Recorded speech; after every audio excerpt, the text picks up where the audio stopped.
Hello friends, welcome back to my channel. तो आज हम बायोफार्मास्यूटिक्स के यूनिट सेकंड का topic kinetics of protein drug binding वो डिस्कस करेंगे और हम एक और टॉपिक डिस्कस करेंगे सिग्निफिकेंस ऑफ प्रोटीन या टिश्यू बाइंडिंग ऑफ ड्रग। क्या इंपॉर्टेंस है आपकी प्रोटीन बाइंडिंग जो हो रही है उसकी इंपॉर्टेंस क्या है और काइनेटिक्स क्या है प्रोटीन ड्रग बाइंडिंग। जो प्रोटीन ड्रग बाइंडिंग हो रही है उसकी काइनेटिक्स के बारे में स्टडी करते हैं। तो काइनेटिक्स को देख लीजिए क्या है। तो सपोज आप मानो कि हम P से प्रोटीन को रिप्रेजेंट कर रहे हैं, D से ड्रग को बता रहे हैं। P मतलब प्रोटीन, D मतलब ड्रग। तो इसके अकॉर्डिंग अगर हम लॉ ऑफ मास एक्शन लगाते हैं उसमें ये देखा गया कि P प्लस D बराबर PD। प्रोटीन थी और ड्रग थी, अलग अलग थे, इनको आपस में रिएक्ट कराया तो PD एक कॉम्प्लेक्स बन गया। PD क्या है? कॉम्प्लेक्स बन गया। एट इक्विबिलियम, जब इक्विबिलियम रीच आएगा, जब इक्विबिलियम पहुंचेगा तो K मतलब एक कांस्टेंट ला रहे हैं, एसोसिएशन कांस्टेंट बना रहे हो। K बराबर क्या होगा? Active mass of PD divided by active mass of P और एक्टिव मास ऑफ D। ये हमने पहले रूल पढ़ चुके हैं मास एक्शन का। उसके अकॉर्डिंग क्या है कि K मतलब कांस्टेंट जो था वो निकालने के लिए जो लेफ्ट वाला था PD का active mass divided by P का एक्टिव मास और D का एक्टिव मास, ये हमारा रूल लगेगा।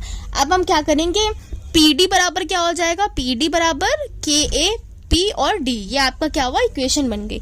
इस इक्वेशन में P क्या है? कंसंट्रेशन है फ्री प्रोटीन की। D क्या है? कंसंट्रेशन फ्री ड्रग की। PD क्या है? Concentration of protein drug complex की। KA क्या है? एसोसिएशन रेट कांस्टेंट जो ऊपर हमने निकाला है।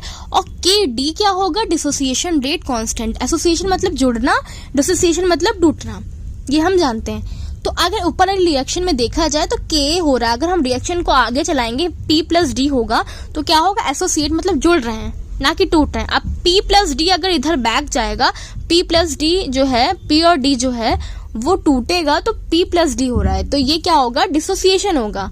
तो ये देखा गया है कि अगर Ka की वैल्यू ज्यादा है एज कम्पेयर टू KD, मतलब एसोसिएशन हो रहा है, जुड़ते जा रहे हैं और टूट नहीं रहे हैं, डिसोसिएशन नहीं हो रहा, सिर्फ जुड़ते जा रहे हैं, मतलब फॉरवर्ड रिएक्शन चल रही है। इस केस में प्रोटीन ड्रग बाइंडिंग होगी। ठीक है, Ka क्या है? ज्यादा है एज कम्पेयर टू KD, इसका मतलब फॉरवर्ड रिएक्शन चल रही है, तो आपकी प्रोटीन ड्रग बाइंडिंग जो हो वो होगी। इतनी भी बात क्लियर हो गई। अब हमने ये बोला कि हमने PT टर्म दिया, P और T। PT क्या है? टोटल कंसंट्रेशन प्रोटीन की जो प्रेजेंट है। हमने PT बताया क्या है? PTT का मतलब टोटल, P का मतलब प्रोटीन। टोटल प्रोटीन जो कि हमारी प्रेजेंट है, चाहे वो बाउंड फॉर्म में हो चाहे वो अनबाउंड फॉर्म में हो। तो PT निकालने के लिए क्या हुआ? ऊपर वाली इक्वेशन को देखो तो PD भी प्रोटीन है भाई और प्लस P दोनों। हमने ये बोला ना टोटल प्रोटीन है, तो ऊपर वाली इक्वेशन में टोटल प्रोटीन क्या होगी? PD भी प्रोटीन है भाई, इसमें भी तो प्रोटीन है, तो PD प्लस P, ये क्या हुआ? टोटल प्रोटीन निकल आई हमारी। ये नेक्स्ट इक्वेशन क्या थी? टोटल प्रोटीन हमने निकाल ली। अब इतना क्लियर हो गया। अब नेक्स्ट हम क्या बात करेंगे? एक और टर्म निकालेंगे, स्मॉल r। स्मॉल r क्या है? Number of moles of drug bound to the number of moles of protein. हमने r क्या बताया कि हम ऊपर क्या रखेंगे? जो भी ड्रग बाउंड फॉर्म में, मतलब जो ड्रग बाउंड फॉर्म में जुड़ी हुई फॉर्म में है वो डिवाइडेड बाय टोटल प्रोटीन, उससे डिवाइड कर देंगे। ऊपर क्या रखना है? ऐसी ड्रग जो बाउंड फॉर्म में है, और नीचे क्या रखना है? Total protein.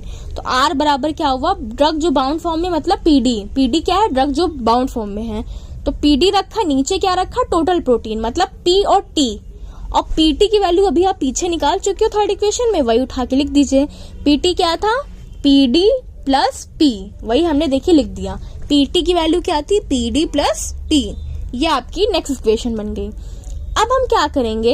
यही जो PD की वैल्यू है, जो नीचे वाला और ऊपर वाला PD की वैल्यू, इस PD वैल्यू की वैल्यू जो है इक्वेशन 2 में हमने PD की वैल्यू निकाली थी। अब पीछे देखो, इक्वेशन 2 में PD की वैल्यू क्या थी?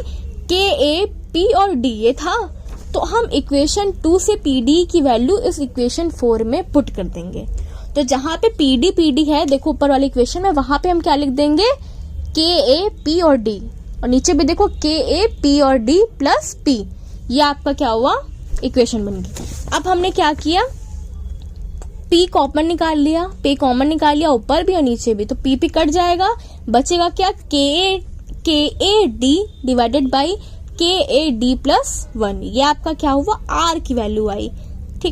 आर की वैल्यू, अगर आर की बजाय मान लीजिए नंबर ऑफ बाइंडिंग साइट है, एक ना हो के तो ऊपर एन एक का निकला है ना, अगर N number of binding site होंगी तब क्या होगा, तो N number of binding site में कुछ नहीं होना, बस एन एक ऐड कर दीजिए। आर बराबर क्या होगा, एन इंटू के ए डी अपॉन के ए डी प्लस 1।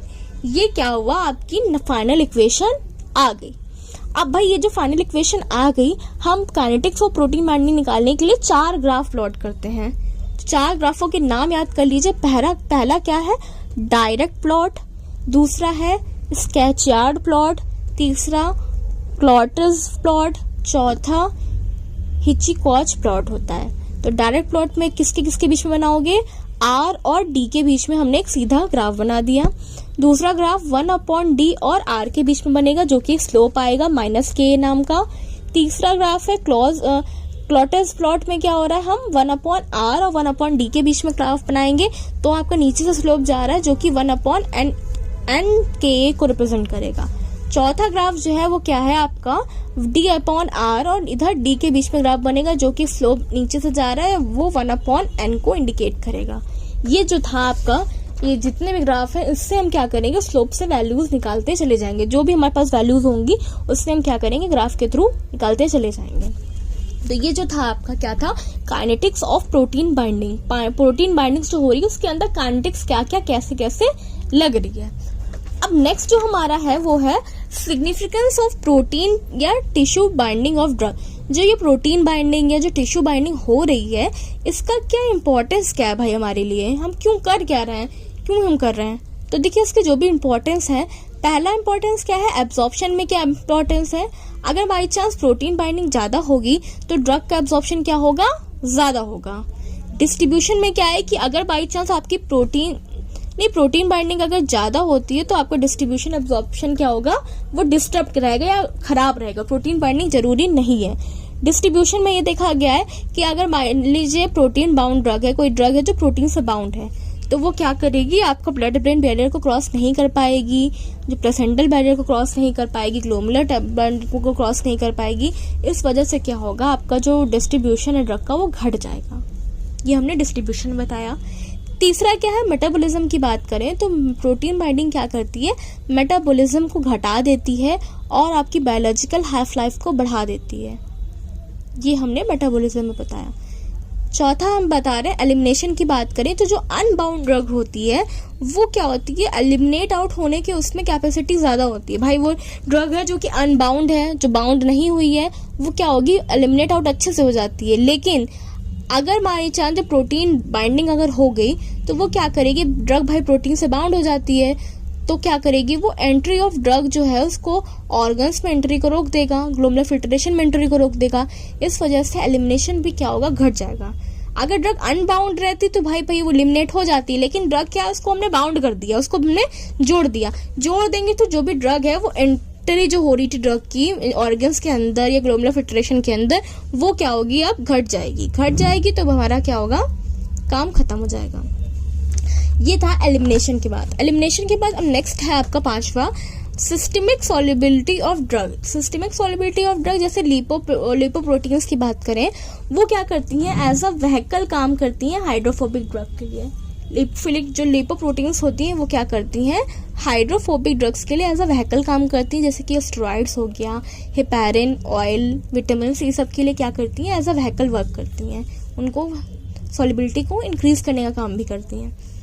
पांचवा नेक्स्ट पॉइंट आपका है ड्रग का एक्शन। ड्रग का एक्शन की बात करें तो जो प्रोटीन बाइंडिंग होती है वो आपको क्या करती है, ड्रग्स को इनएक्टिवेट कर देती है। क्यों, क्योंकि आपका सफिशिएंट कंसंट्रेशन जो ड्रग था वो रिसेप्टर तक पहुंच ही नहीं पाया। भाई वो बाइंड हो गई तो पर्टिकुलर रिसेप्टर पे जहां बाइंड करना था वहां पहुंच ही नहीं पाएगी तो ड्रग का एक्शन जो होगा वो इनएक्टिव हो जाएगा। ड्रग को क्या होगी, उतना एक्शन नहीं दे पाएगी तो इनएक्टिव हो जाएगी। नेक्स्ट आपका सस्टेन रिलीज। तो जो आपका कॉम्प्लेक्स और जो ड्रग प्रोटीन का बना लेते हैं वो इसका बेनिफिशियल यहाँ पे कि वो एज अ रिजर्वायर काम करता है और कंटिन्यूसली फ्री ड्रग को सप्लाई करता रहता है। तो सस्टेन रिलीज फॉर्मुलेशन में जो आपका ये जो प्रोटीन ड्रग बाइंडिंग है वो बेनिफिशियल है। क्यों? क्योंकि ड्रग और प्रोटीन आपस में बाइंड कर जा रही है, बाइंड करके एक रिजर्वायर सिस्टम बना देती है। रिजर्वायर बना लेती है तो जो फ्री ड्रग्स होती है वो धीरे धीरे कंटिन्यूशन में सप्लाई होती चली जाती है।